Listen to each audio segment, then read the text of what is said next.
السلام عليكم ورحمة الله وبركاته. الحمد لله نحمده ونستعينه ونستغفره ونؤمن به ونتوكل عليه ونعوذ بالله من شرور أنفسنا ومن سيئات أعمالنا. من يهده الله فلا مضل له ومن يضلله فلا هادي له. وأشهد أن لا إله إلا الله وحده لا شريك له. وأشهد أن سيدنا وسندنا وحبيبنا ونبينا ومولانا محمدا عبده ورسوله.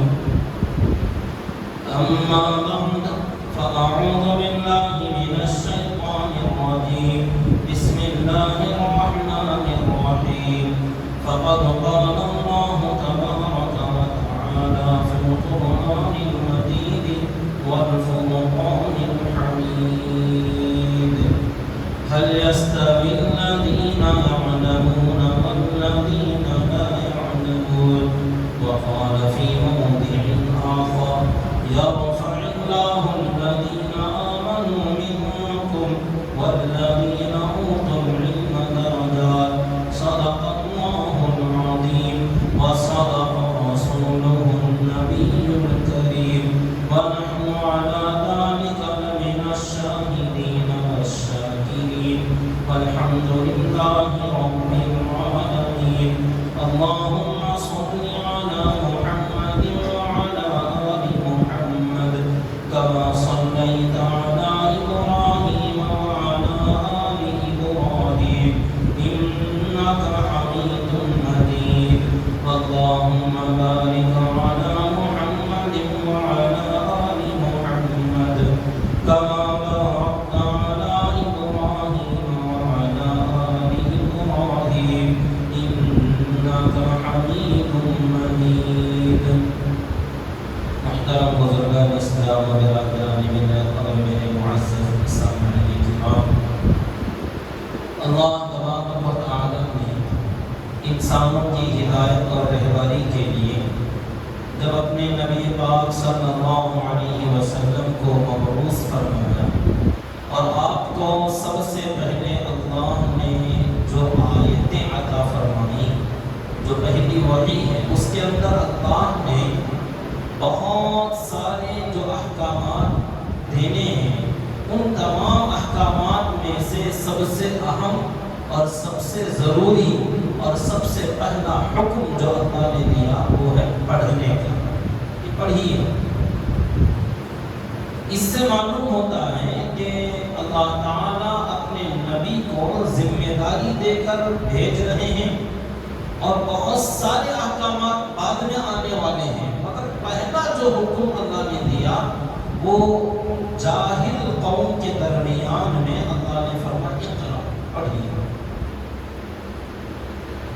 اس کی تفصیل بھی آگے اللہ نے بیان فرمائی کہ اللہ کے نام سے شروع کیجیے جو آپ کا رب ہے، جس نے پیدا کیا، انسان کو سکھایا قلم کے ذریعے سے۔ تو اس کے اندر تعلیم، سیکھنا، سکھانا، پڑھنا اور قلم، ان چیزوں کا تذکرہ اللہ نے فرمایا۔ تو اس سے ایک اندازہ یہ لگتا ہے، یہ معلوم ہوتا ہے کہ اللہ تعالیٰ کے یہاں پڑھنا پڑھانا بہت قیمتی چیز ہے، اسی لیے سب سے پہلے اللہ نے اس کا حکم دیا۔ زیادہ تفصیل میں جائے بغیر اب جو بہت دنوں کی چھٹیوں کے بعد سب سے پہلے تو ہمارے مدرسے اور مکاتب شروع ہونے جاتے ہیں، اور جگہ جگہ مدرسے اور مکتب شروع ہو رہے ہیں، اور اس کے چند دنوں کے بعد اسکول کالجز بھی بچوں کے شروع ہوں گے۔ تو اپنے اولاد اور اپنے ماتحتوں کی تعلیم کی فکر کی جائے۔ تعلیم چاہے وہ دنیاوی ہو چاہے وہ دینی ہو، علم اس کے مشغلے میں اپنے بچوں کو مشغول کیا جائے جب تک ان کی عمر پڑھنے کی ہے، سیکھنے کی ہے، اس وقت تک ان کو جہاں تک ہو سکے زیادہ سے زیادہ دینی اور دنیاوی علوم کے اندر بچوں کو مشغول رکھا جائے. ان کے پڑھنے اور سیکھنے کے زمانے میں ان کو کام کاج کی طرف، کمانے کی طرف، مال کی طرف بچوں کی توجہ نہ کرائی جائے. اور اس زمانے کی بہت بڑی یہ جنگ ہے، بہت بڑی یہ ضرورت ہے کہ دنیا میں جو لوگ ترقی کرتے جا رہے ہیں انہوں نے تعلیمی لائن میں بہت زیادہ کمال حاصل کر کے، ویسے ہمارے بھی ماشاءاللہ بہت سارے طلباء، بہت سارے اسٹوڈنٹس پڑھ رہے ہیں، تعلیمی میدان میں آگے جا رہے ہیں، مگر ہمیں چاہیے کہ زیادہ سے زیادہ جو ہمارے بچے درمیان میں چھوڑ دیتے ہیں ایسے بچوں کو تعلیمی سلسلے میں دوبارہ جوڑ دیا جائے. اور خاص کر وہ بچے جو پڑھنے میں بہت زیادہ صلاحیت مند ہیں، محنت کرتے ہیں، ذہین ہیں، پڑھنے لکھنے میں بہت اچھے ہیں اور ان کے مارکس بھی بہت اچھے آتے ہیں، تو خاص کر ایسے بچوں کو قوم کو چاہیے کہ سپورٹ کریں، رہبری کریں. اگر وہ آگے نہیں بڑھ سکتے ہیں تو ہر محلے کے ذمہ دار اس کی فکر کریں کہ ایسے اگر دو چار بچے کہیں مل جاتے ہیں تو ان کو سپورٹ دے کر آگے بڑھایا جائے. اسکولوں کالجوں کے بارے میں تو ایک حد تک بیداری ہے، لوگ اپنے بچوں کو داخلے ضرور کرواتے ہیں کیونکہ حکومت کا قانون بھی ہے اس وجہ سے بھی، لیکن جہاں زیادہ تر غفلت ہوتی ہے وہ ہے دینی تعلیم. مدرسوں کی تعلیم کے بارے میں بہت زیادہ غفلت اور بہت زیادہ اس کی طرف کمی نظر آتی ہے.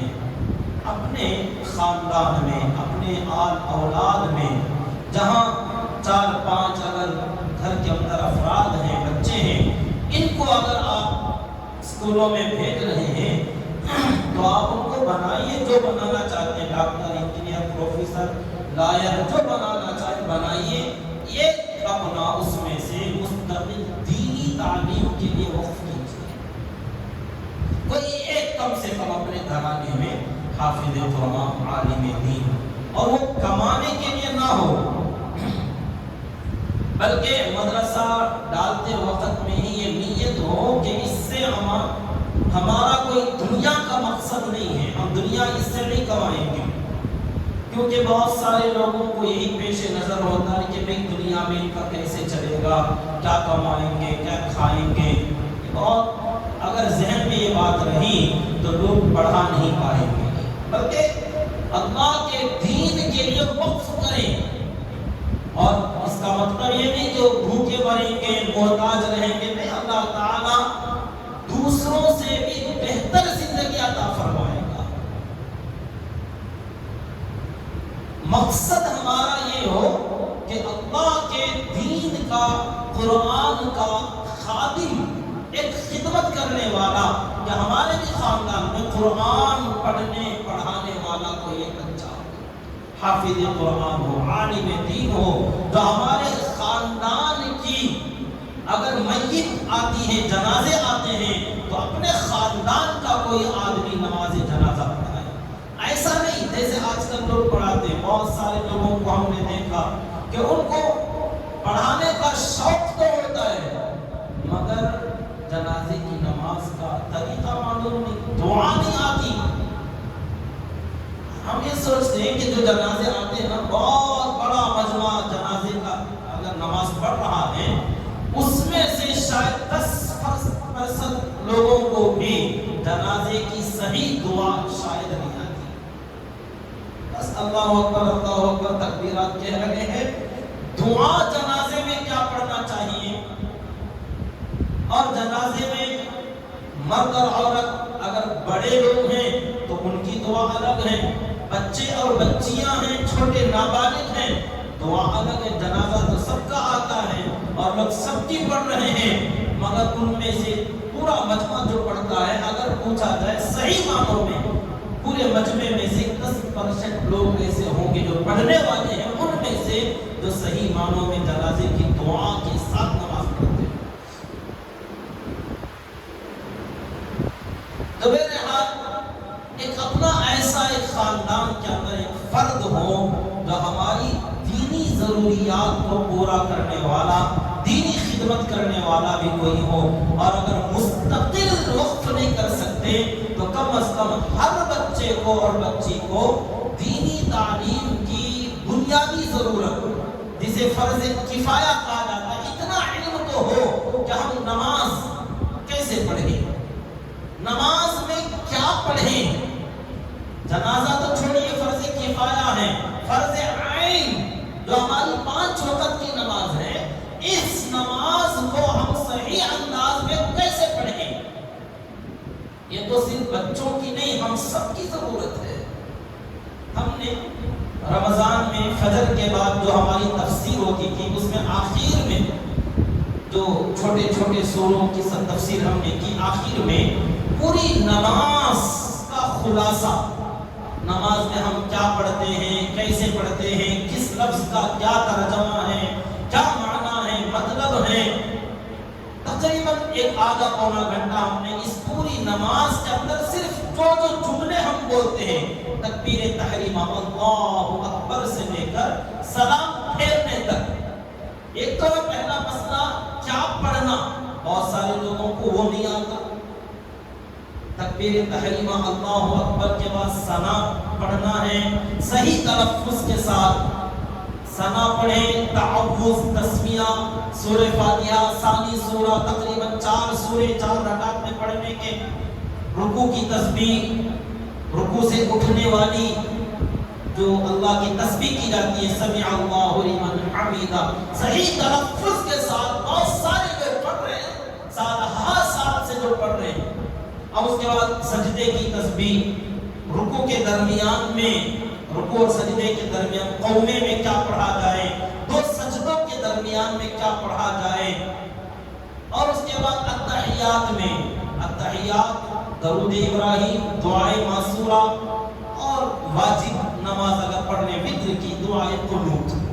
تو یہ کم سے کم صحیح پڑھنے کا طریقہ، یہ بھی بہت سارے لوگ اس سے واقف نہیں، اور اگر پڑھتے ہیں ماشاءاللہ کچھ نے سیکھ لیا، پڑھتے تو ہیں، لیکن بڑا مجمع بن کے کہا جائے سب کے سب کا یہ حال ہے کہ ہم کیا پڑھ رہے ہیں اور جو ہم پڑھ رہے ہیں اس کا کیا معنی، کیا بول رہے ہیں، اس کا تو کوئی استحضار نہیں ہوتا، کہ سمجھ میں نہیں آتا کہ کیا پڑھ رہے ہیں، بس جتنے بھی یاد کر لیا ایک ٹیپ ریکارڈر کی طرح، بس اس کو رٹ لیا، رٹا مار کے یاد کر لیا، بس جلدی اس کو پڑھتے جا رہے ہیں۔ اگر تھوڑا سا ذہن ادھر ادھر ہوا تو پھر وہ بھی چلا گیا کہ کیا پڑھ رہے تھے، کہاں پڑھ رہے تھے۔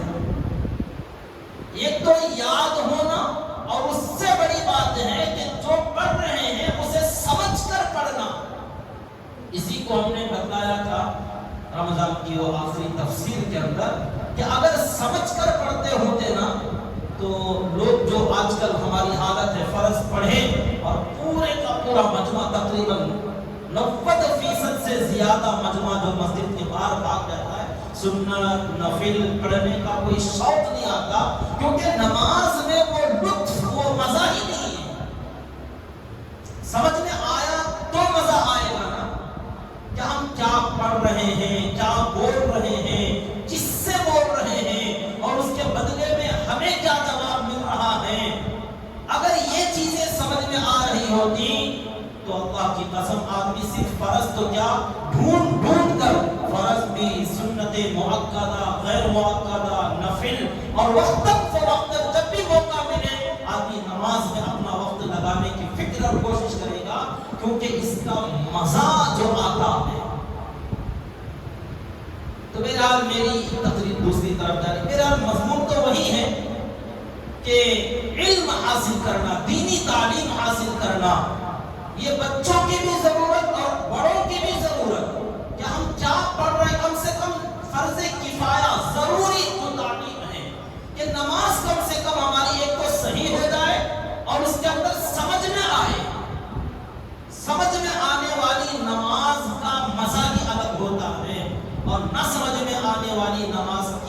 کیفیت ہی الگ ہوتی ہے. بس برائے نام پڑھنے 1 رکعت 2 رکعت 5 رکعت جو بھی پڑھنا ہے آدمی جلدی جلدی گن کر تعداد کے ساتھ بس تھوڑا سا اس کی کاؤنٹنگ ہوئی اور چلے نکلے. 2 رکعت پڑھنا تھا 5 رکعت پڑھنا 10 رکعت پڑھنا ختم.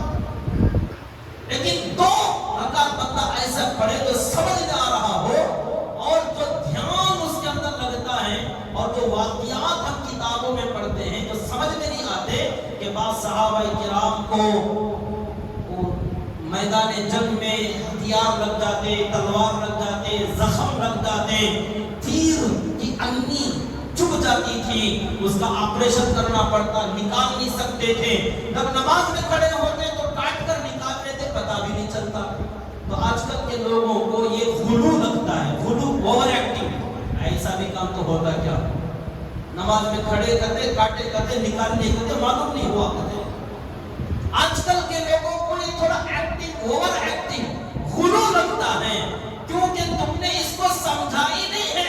اگر سمجھے ہوتے نا خدا کی قسم جو ہم نے اس دن پوری نماز کا نقشہ کھینچ کر بتایا تو بہت سارے لوگوں کا یہی کہنا تھا کہ اللہ کی قسم ہم کو آج تک یہ چیزیں معلوم نہیں تھی. بعض ساتھیوں نے یہ کہا مہینے میں 1 جمعہ اسی تقریر کو آپ بول دیجیے ہر مہینے میں 1 بار تاکہ لوگوں کو سمجھ میں آئے کہ یہ نماز جو ہم پڑھتے ہیں اس میں اصل میں ہم کیا بولتے ہیں.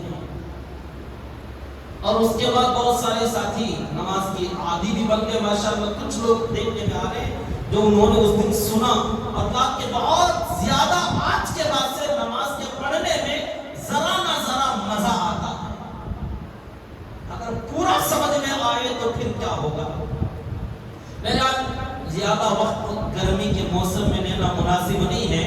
اس نماز کا پورا ترجمہ انشاءاللہ اگلا جمعہ عرض کروں گا. یہ اس لیے کہہ رہا ہوں میں تاکہ جو لوگ آنے والے ہیں تھوڑا جلدی آیا کریں. ہم دیکھتے ہیں یہاں باہر بیٹھے ہوئے ساتھی ہوٹل میں بیٹھے ہوئے گپ شپ کر رہے ہیں. جمعہ کا کوئی اہتمام نہیں. جمعہ کا دن ہے وہ سمجھتے ہیں بس یہ تو بس ایسے ہی بیان ہوتا ہے تقریر ہوتی کیا سننا سن کو کیا کرنا ہے بس نماز پڑھنا ہے نا. وہ بھی آخر وقت میں عربی خطبے کا ٹائم معلوم ہے کون سی مسجد میں کب خطبہ ہوتا کب نماز ہوتی. بس 5-10 منٹ پہلے گئے تھوڑا ابھی بیان چل رہا ہے تو تھوڑا لیٹرین میں چلے گئے وقت وہاں گزار لی وضو وغیرہ کر کے برابر وقت پہ آتا عربی خطبہ وہ بھی آدھا بیدہ ملا تو بس نماز پڑھے تو ہو گیا فرض پڑھے پھر آگے ختم چھٹی جمعہ پڑھ لی. بتائیں تو کسے بتائیں سمجھائیں تو کسے سمجھائیں. جو مجمع ہوتا ہے سنتا ہی نہیں. آدھا بیدہ اگر سنتے ہیں تو سمجھ میں نہیں آتا. دیکھیے سمجھنے والوں کا انداز کیا ہوتا ہے. حضرت عبداللہ ابن عمر رضی اللہ تعالی عنہما سے روایت ہے وہ فرماتے قال رسول اللہ صلی اللہ علیہ وسلم ان المصلی یناجی ربہ فَلْيَنْظُرْ مَا يُنَاجِيهِ فِيهِ. اللہ کے نبی صلی اللہ علیہ وسلم نے فرمایا کہ نماز پڑھنے والا اپنے رب سے مناجات کرتا ہے. ان المصلی یناجی ربہ. نمازی اپنے رب سے مناجات سرگوشی راز و نیاز کی باتیں ایک دوسرے سے. اللہ سامنے ہے اور ہم بندے اللہ کے سامنے ہاتھ باندھ کر کھڑے ہیں اور اپنے اللہ سے اپنے دل کی باتیں بیان کر رہے ہیں. اب وہ کیا بیان کر رہے ہیں کیا بول رہے ہیں وہ پورا ایک ایک جملہ بھی اگر آپ سمجھو گے کیونکہ عربی ہماری زبان نہیں ہے ترجمہ معنی مطلب سمجھ میں نہیں آتا. بس یاد ہو گیا تو بڑی مشکل سے بہت غنیمت ہے کہ ثنا یاد ہوتا ہے سورہ یاد ہوتا ہے ذرا صحیح پڑھ لیے تو بس بڑا مشکل مسئلہ ہے. معنی سمجھنا تو بڑا مشکل اس سے زیادہ کٹھن یہ ہماری ضرورت کی چیز نہیں. فرمایا اللہ کے نبی صلی اللہ علیہ وسلم نے نمازی جب نماز شروع کرنے لگتا ہے نا تو اسی وقت سے اپنے رب سے سرگوشی کرتا ہے راز و نیاز کی باتیں مناجات کرتا ہے. ہر نمازی بندہ ہو یا بندی. خود اللہ کے نبی صلی اللہ علیہ وسلم نے ایک مرتبہ فرمایا پہلے زمانے کی جو مسجدیں ہوتی تھیں کچا فرش مٹی بالو کنکر ہوتے تھے. اب اگر کسی آدمی کو کھانسی آ جائے یا سردی نزلہ زکام لگا ہوا ہو، ناک بہہ رہی ہو، تو ایسے وقت میں جو ناک میں حلق میں جو گندگی آ جاتی ہے، اس کا مسئلہ حضور نے خود بیان فرمایا صلی اللہ علیہ وسلم کہ جب کسی آدمی کو یہ بلغم آ جائے تو کیا کرے نماز میں؟ آج کل وہ مسئلہ سمجھنا بڑا مشکل ہے۔ حضور نے فرمایا جب کسی کو یہ غلاظت، جس کو کہتے ہیں ناپاک چیز تو نہیں، میرا مکروہ کراہت کی چیز، ناپسندیدہ چیز، عذر کی وجہ سے، یا جیسے ہم قرات پڑھ رہے پڑھتے پڑھتے تھوڑا سا کھنکار لیا تو ہو سکتا تھوڑی بہت کچھ ایسی بات ہوتا ہے، تو آپ نے فرمایا اگر یہ چیز آ جائے تو کیا کریں؟ تو فرمایا دائیں طرف رائٹ میں، نہ بائیں طرف لیفٹ میں، نہ آگے کی طرف، ان تین سمتوں میں اس کو نہ تھوکیں۔ نماز میں، مسجد میں حضور نے فرمایا نہ تھوکیں۔ پھر کیا کریں؟ اپنے پیروں کے نیچے تھوکیں اور مٹی ڈال دیں اس پر۔ کب؟ نماز میں۔ کہاں؟ مسجد میں۔ اب اگر یہاں کرو تو دازو دائیں بائیں والے تو چھوڑے بھی ہوتا ہے۔ یہ یہاں کا مسئلہ نہیں، وہ وہاں کا۔ اچھا آج اب کا مسئلہ کیا ہے؟ اب اگر یہ آ جائے تو یا تو باہر یا تو اندر۔ اگر کچھ نکلا تو کیا کریں گے؟ یا تو باہر نہیں تو اندر۔ آج کل باہر کا مسئلہ نہیں، اندر۔ وہ بھی کراہت ہی ہے، یہ بھی کراہت ہی ہے۔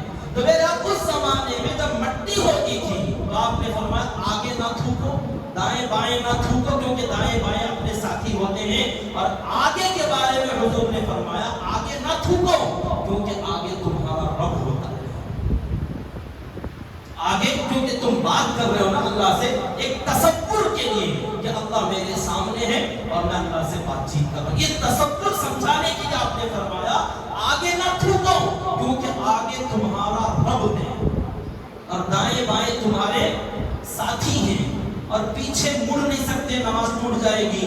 تو بچہ ایک ہی طریقہ، نیچے کی طرف جھکو اور پیروں کے بیچ میں تھوکو اور اس پر مٹی ڈال دو۔ مٹی جب تھی اس زمانے کی بات۔ تو میرا اس حدیث میں مجھے یہ بتانا ہے کہ حضور نے فرمایا آگے تمہارا رب ہے اور تم اس سے بات کر رہے ہو، اور فرمایا فَلْيَنْظُرْ مَا يُنَاجِيهِ فِيهِ، ہر نمازی غور کرے، سوچے تو صحیح کہ اپنے رب سے آخر کیا بات کر رہا ہے، تم کیا بول رہے ہو۔ اور آقا نے فرمایا تم جو بولتے ہو اللہ تمہاری باتوں کا جواب بھی دیتا ہے۔ اب ہماری سمجھ میں بھی نہیں آتا کہ ہم کیا بولتے ہیں اور اللہ کا کیا جواب آ رہا ہے۔ اس لیے پوری نماز کی کیفیت کو اگر آپ سمجھو گے نا تو انشاءاللہ اگر صحیح معنوں میں سمجھو گے تو نماز اب جو ہم پڑھتے ہیں اس کے اور سمجھنے کے بعد کے پڑھنے میں انداز بدل جاتا ہے۔ الحمدللہ اللہ کا دین ہے، اللہ کا فضل ہے، ہمیں سمجھ میں آتا ہے۔ ہماری قرات میں لوگوں کو بعض مرتبہ سمجھتے ہیں، کہتے ہیں انداز آپ کا بہت اچھا لگتا ہے۔ وجہ یہی ہے کہ ہم ہر آیت کا ہر ٹکڑا سمجھ کر پڑھتے ہیں، معنی مطلب جو سمجھ میں آتا ہے تو پڑھنے کا انداز بدل جاتا ہے کہ کہاں آواز اٹھائی جائے، کہاں آواز پست کی جائے، کہاں سخت بولا جائے، کہاں نرم بولا جائے، کہاں کھینچا جائے، کہاں جلدی ختم کیا۔ یہ سب انداز ہوتے بات چیت کرنے کے۔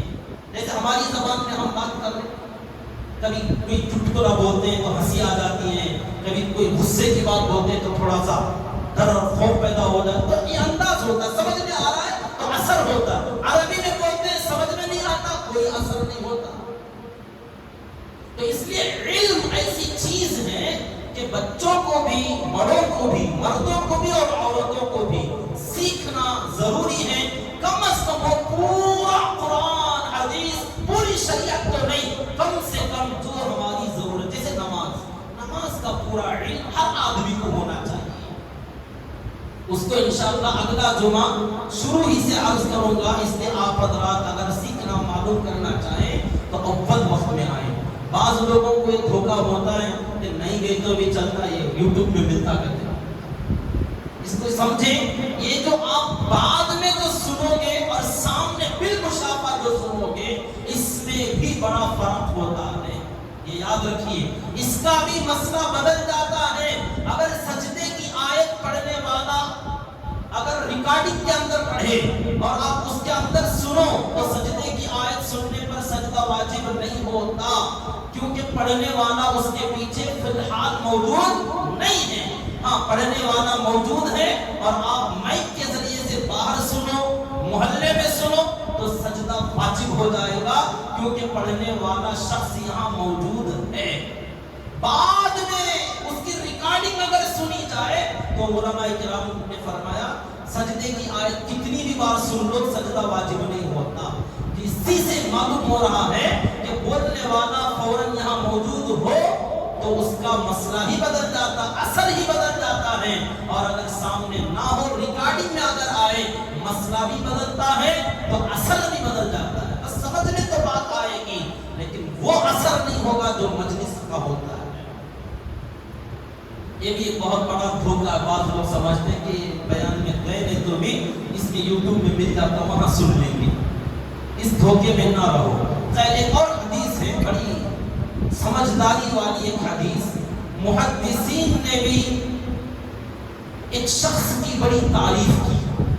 حضرت عبداللہ ابن ابی اوفا رضی اللہ تعالی عنہ اس کے راوی ہیں، وہ فرماتے ہیں جاء رجل الى النبی صلی اللہ علیہ وسلم، اللہ کے نبی صلی اللہ علیہ وسلم کے پاس ایک آدمی آئے اور انہوں نے کہا فقال یا رسول اللہ صلی اللہ علیہ وسلم انی لا استطيع ان اخذ بشيء من القرآن فعلمني ما يجزئني في الصلاة۔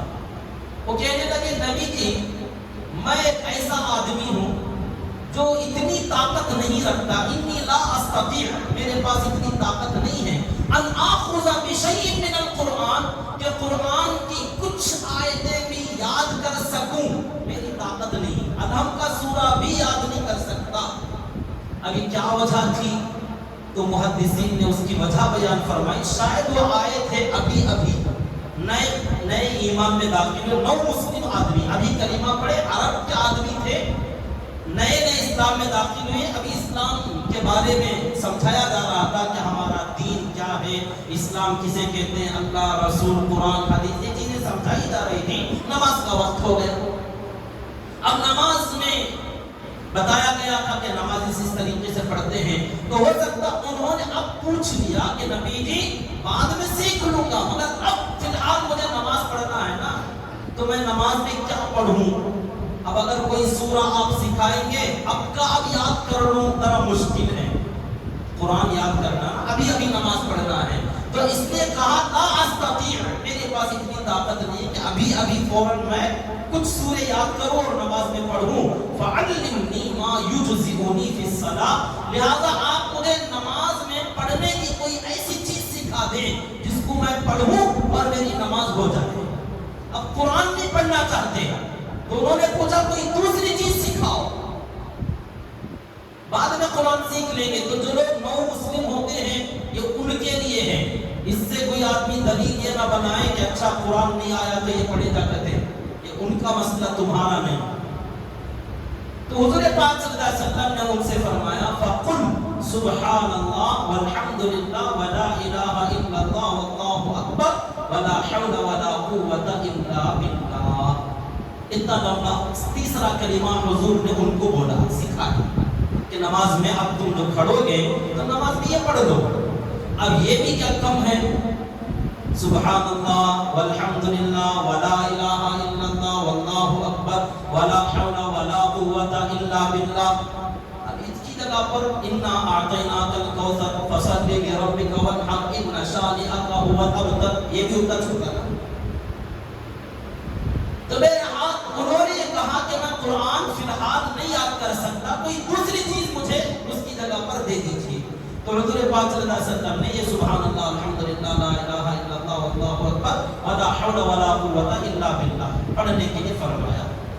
اب میرے اور آپ کے جیسے لوگ اگر ہیں تو یہ کتنا بہت اچھی چیز ہے، اس کو ایک سے دو بار یاد کر لیتے اور ویسے ہی پڑھنے کی کوشش کرتے، کیونکہ جانتے نہیں نا، وہ جانتے تھے تو انہوں نے فوراً اگلا سوال، بڑا عجیب سوال کیا۔ پہلے تو کہیں کہ لیجئے آپ نے جب سکھایا تیسرا کلمہ تو بڑا عجیب سا سوال انہوں نے کیا، کہنے لگے ہذا للہ وماذا لی، کہنے لگے نبی جی یہ جو کچھ آپ نے سکھایا یہ پورے کا پورا اللہ کا ہے، میرا کیا ہے؟ ہذا للہ وماذا لی، یہ سب اللہ کا، سبحان اللہ، اللہ ہر عیب سے پاک، والحمدللہ، تمام تعریفیں اللہ کے لیے، ولا الہ الا اللہ، اللہ کے سوا کوئی معبود نہیں، واللہ اکبر، اللہ سب سے بڑا ہے، لا حول ولا قوت الا باللہ، گناہوں سے بچنے کی طاقت، نیک کام کرنے کی قوت اللہ کی طرف سے ملتی ہے۔ اگر اتنا پڑھوں تو اس میں سب اللہ کا ہے کہ اللہ بڑا ہے، اللہ کی طاقت ہے، اللہ ہر عیب سے پاک ہے، اللہ سب سے بڑے ہیں، مندے کیا ہے؟ میرا کیا بھی نہیں ہے نا اس میں، میرے لیے کیا مانگوں؟ یہ سمجھنے والا آدمی اگر ہوگا تو سمجھے گا کہ ہم کیا پڑھ رہے ہیں اور اپنے لیے کیا مانگ رہے ہیں اور اللہ کے لیے کیا بول رہے ہیں اور دوسروں کے لیے ہم کیا بول رہے ہیں۔ بڑی ایک عجیب ریئل واقعہ اپنا بتائیں آپ کو، عشاء کی نماز میں ہم ایک قرات بڑے مزے سے کرتے تھے، چند سالوں سے ہم نے چھوڑ دیا اس کو۔ 7ویں پارے میں سورہ انعام کی کچھ آیتیں، حضرت ابراہیم علیہ السلام کا واقعہ، وَإِذْ قَالَ إِبْرَاهِيمُ لِأَبِيهِ آزَرَ أَتَتَّخِذُ أَصْنَامًا آلِهَةً، ابراہیم علیہ السلام نے اپنے باپ کو نصیحت کی کہ آپ بتوں کو خدا بنا لیتے ہو، فلاں فلاں، پھر اس کے بعد انہوں نے کہا، ستاروں کو دیکھا تو کہنے لگے یہ میرے خدا ہیں، جب وہ ڈوب گئے کہنے لگے میں ڈوبنے والوں کو پسند نہیں کرتا، پھر چاند کو دیکھا تو کہنے لگے یہ میرا رب ہے، بعد میں وہ بھی ڈوب گیا تو کہنے لگے اللہ کا احسان ہے، میرے رب نے میری رہبری کی، اگر میرا رب میری رہبری نہ کرتا تو میں بھی گمراہوں میں سے ہو جاتا۔ یہاں آیت جو ہے نا وہ پڑھنے میں ڈر لگتا ہم کو، ڈر کیا ہے اس میں؟ فلما افلا قال لئن لم يهدني ربي، جب وہ چاند ڈوب گیا تو کہنے لگے ابراہیم علیہ السلام اگر میرا اللہ میری رہبری نہ کرتا لأكونن من القوم الضالين، تو میں بھی گمراہ لوگوں میں سے ہو جاتا۔ اب یہ آخر کا جو سینٹنس ہے نا چننا، اسے ہم کیسے پڑھتے ہیں؟ لأكونن من القوم الضالين۔ اب یہ ایسا لگتا ہے جیسے غیر المغضوب علیہم ولا الضالین، تو پیچھے سے لوگ کچھ آمین بولتے ہیں۔ کیا مانا؟ اگر میرا رب میری رہبری نہ کرتا تو میں گمراہ ہو جاتا، تو کہتے ہیں آمین، میں ہو جاؤں گمراہ۔ اور وہ ضالین کہاں آیا تو بھی آمین بولتے ہیں۔ یہ نہ سمجھ لوگوں کی حالت ہے، اس لیے پڑھنا چھوڑا جاؤ، کیوں خامخواہ پیچھے کچھ لوگ دعا کرتے ہیں اللہ میں گمراہوں میں سے ہو جاؤں۔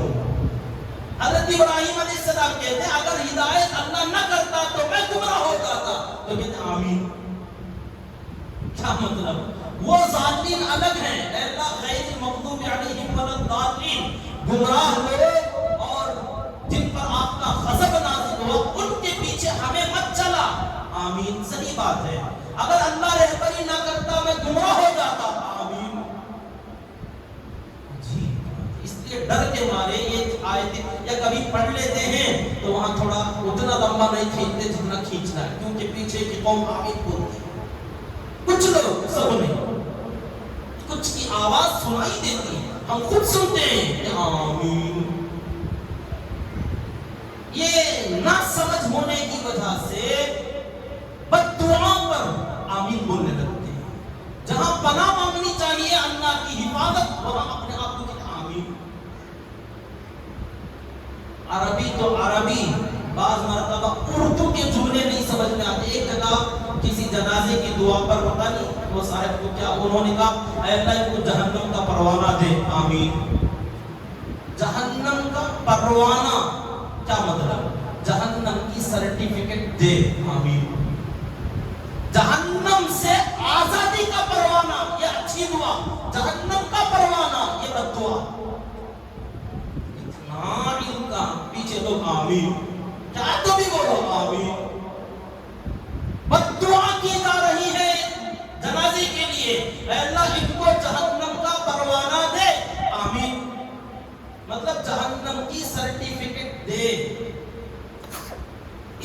ہم بتا رہے ہیں کہ علم کی کتنی ضرورت ہے.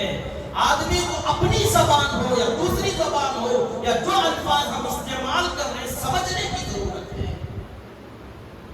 تو اس آدمی نے اللہ کے نبی صلی اللہ علیہ وسلم سے پوچھا یہ تیسرا کلمہ پڑھ لوں گا یہ سب اللہ کی تعریف میں ہے میرے لیے کیا ملے گا؟ تو آپ صلی اللہ علیہ وسلم نے فرمایا اچھا تمہارے لیے بھی چاہیے تو چلو دوسری بات تم یہ کہہ لو اللہم ارحمنی وعافنی واہدنی وارزقنی. اے اللہ میری ہدایت فرما, میری عافیت کا فیصلہ فرما, میری رہبری کا فیصلہ فرما اور مجھے رزق عطا فرما. اللہم اہدنی وعافنی وارزقنی وارحمنی.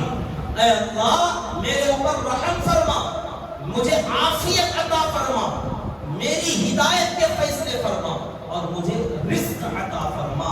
یہی دعا ایک سجدے سے اٹھنے کے بعد دوسرے سجدے میں جانے سے پہلے اس کو پڑھنا چاہیے. رب اغفر لی وارحمنی واہدنی وعافنی وارزقنی واجبرنی. ابھی کیا مانگ رہے ہیں پتہ نہیں, جس کو آدھا نہیں ایک سجدے سے آدھا بھی نہیں اٹھتے فوراً دوسرے سجدے میں چلے گئے. حالانکہ گولڈن چانس تھا, موقع تھا بندے کے پاس کہ سجدے سے سر اٹھانے کے بعد بندہ جو مانگتا ہے اللہ نہ نہیں کہتے. حدیث میں آتا ہے سجدے سے سر اٹھاؤ اور جو مانگو گے اللہ دے دے گا. بہترین مانگنے کا وقت ہے, بندے کو فرصت نہیں. کیوں اللہ اکبر بعض لوگوں کو دیکھتے کمر بھی سیدھی نہیں ہوتی, ابھی یوں اٹھے گی نہیں پھر دوسرے سجدے میں چلے گئے. تم نے مانگنے کا بہترین وقت گنوا دیا. بعد میں چیٹھی بھیجتے حضرت دعا کرو. تمہاری دعا کرنے کا بہترین موقع اللہ نے دیا تھا. تمہاری دعا آسمانوں پر سیکنڈوں میں اٹھانی جاتی تھی اور تمہیں فرصت بھی نہیں. اور اگر کوئی یاد کیا ہوا ہے تو سمجھتا نہیں, بس طوطے کی طرح رٹ کر کچھ جملے بول رہے کہ ہم نے کیا بولا پتہ ہی نہیں. تو اس لیے میرے دوستوں بزرگوں سمجھنے کی اور علم کے حاصل کرنے کی ضرورت, اس کے لیے ہر بندہ تلاش کرتا ہوا جائے اور اپنے مسجد کے علماء مؤذن حفاظ علماء سے درخواست کرے کہ ہمیں پڑھاؤ. ہم بھی سیکھنا چاہتے ہیں. لوگ بچوں کی تو فکر کرتے ہیں مگر اپنی کوئی فکر آج تک نہیں کی, کیونکہ اس کی ضرورت سمجھ میں نہیں آئی کہ سمجھنے کے بعد نماز تو پڑھ رہے نا جیسی ویسی پڑھ رہے ہیں, اللہ غفور رحیم. میرے دوستو آپ بہت بڑی ایک مزیدار دولت سے محروم ہو رہے ہیں. اس کا لطف جو بعض اللہ والوں نے فرمایا کہ جنت میں نماز نہیں ہوگی تو جنت کا مزہ کیا ہوگا. جنت میں نماز نہیں تو نماز میں ہی تو اصل مزہ تھا. اگر یہ نہیں تو پھر جنت میں کیا مزہ آئے گا.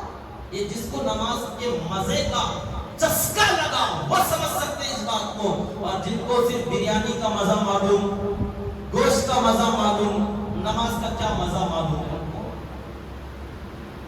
بہرحال دوستوں بزرگوں اللہ کے نبی صلی اللہ علیہ وسلم کے پاس ایسے ایسے سوالات آتے ہیں. تو انہوں نے جب وہ پوچھا تو آپ نے دعا سکھائی تو اب بات سمجھ میں آئی. تو انہوں نے حدیث میں جملہ ہے ہاکذا بیدیہ فقبضہما, اپنی دونوں مٹھیوں کو یوں پھینچا دبایا اور یوں اشارہ کیا جیسے مزہ آیا. ہاں یہ ہوئی نا بات میرے لیے.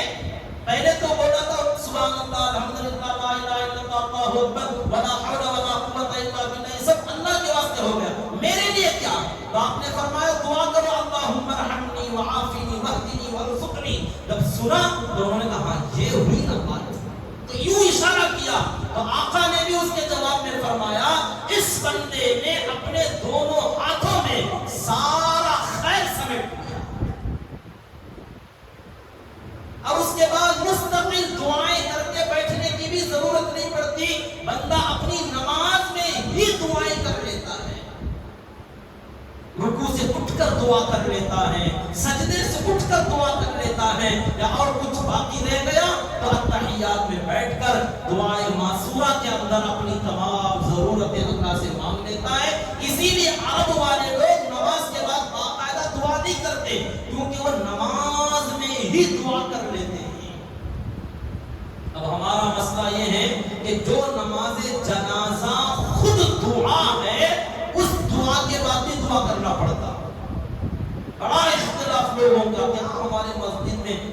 کرتے ہیں نا جنازے کی نماز اسی میں نیت اسی لیے بتاتے ہیں آپ کو کہ اس جنازے کی نماز فرض کفایہ 4 تکبیروں کے ساتھ پڑھتا ہوں میں واسطے اللہ کے دعا اس میت کے لیے دعا جنازے کی نماز خود ایک دعا ہے اب سمجھ میں نہیں آیا اب ذرا اپنی زبان میں دعا کرو آمین آمین بولنا جب تک یہ نہیں بولتے لوگوں کو دعا کا وہ مزہ نہیں آتا حالانکہ عربی میں وہ جو دعائیں پڑھتے ہیں جنازے کی نماز میں تیسری تکبیر کے بعد اللہم اغفر لحینا ومیتنا وشاہدنا وغائبنا وصغیرنا وکبیرنا وذکرنا وانثانا اللہم من احییتہ منا فاحیہ علی الاسلام ومن توفیتہ منا فتوفہ علی الایمان یہ پورا سر کے اوپر سے چلا گیا کیا بولے کی حضرت دعا کرو حضرت یہ کیا ہے یہ دعا نہیں تو اور کیا تھا بہترین دعا ہے اس سے جامع اور مانے دعا اور کیا ہوگا لیکن سمجھ میں نہیں آتا نا اس لیے پھر الگ سے ہاتھ اٹھا کے ذرا دعا کرے تو ہاں سکون ملتا دعا ہوئی یہ جہالت کی دلیل ہے نہ جاننے والوں کی نشانی ہے نہ واقف لوگوں کی علامت ہے کہ یہ قوم علم سے بے بہت ایک دم ناواقف ہو چکی ہے تو میرے دوست اور بزرگوں اللہ تعالیٰ نے ہم لوگوں کو سب سے پہلا جو حکم دیا وہ پڑھنے کا تھا مگر آج یہی قوم پڑھنے اور پڑھانے سے سب سے پیچھے ہو چکی ہے اللہ ہمارے اس جرم عظیم کو معاف فرمائے دینی ہو دنیاوی ہو ہر قسم کے پڑھنے پڑھانے میں اپنے آپ کو اپنے بچوں کو لگاؤ کیونکہ علم یہ بادشاہت کو چاہتی ہے سرداری کو چاہتی ہے جس کے پاس بھی یہ چیز آئے گی وہ اپنی قوم میں اپنے لوگوں میں بڑا بنا کر چھوڑے گی جب یہ چیز نہیں ہوتی آدمی کے پاس کروڑوں کی دولت کیوں نہ ہو لیکن آدمی محتاج بن جاتا ہے